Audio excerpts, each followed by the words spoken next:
इस कहानी की शुरुआत होती है एक छोटे लेकिन बहुत ही खूबसूरत गांव से।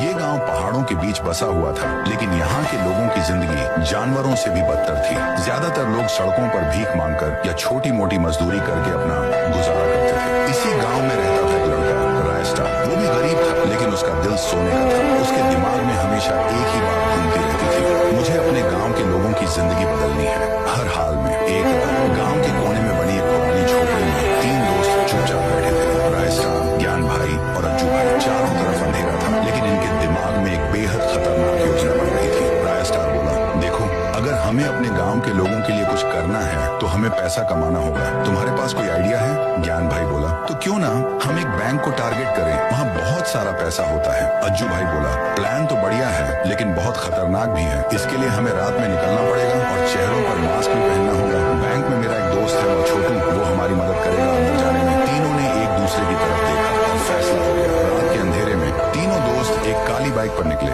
चेहरों पर काले मास्क। जिस बैंक को चुना था वहाँ बाहर उनका पुराना दोस्त छोटू।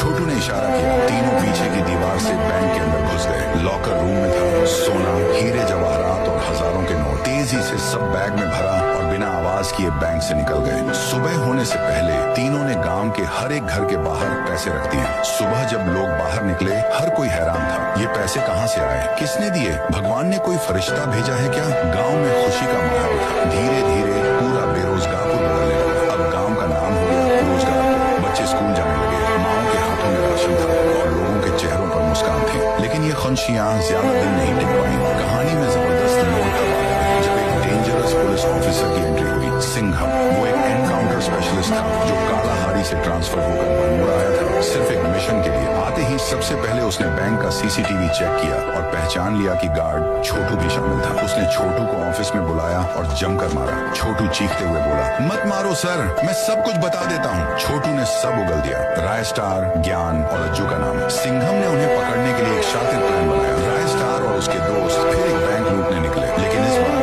बैंक के बाहर सिंघम अपनी पूरी टीम के साथ छिपा हुआ था। जैसे ही तीनों दोस्त बाहर निकले, सामने था पूरा पुलिस फोर्स। रायस्टार समझ गया, अब नहीं बच पाएंगे। तीनों ने नीचे जमीन पर घुटने टेक दिए और खुद को सरेंडर कर दिया। लेकिन सिंघम का मकसद कुछ और था। वो आगे आया, अपनी गन रिलोड की और रायस्टार के सामने ज्ञान भाई और अज्जू भाई को गोली मार दी। दोनों जमीन पर गिर पड़े। रायस्टार की आंखों से आंसू निकल पड़े। सिंघम बोला, अब तेरी बारी है। उसने रायस्टार के सिर पर बंदूक रख दी और रायस्टार भी अपने दोस्तों के साथ जमीन पर गिर जाता है।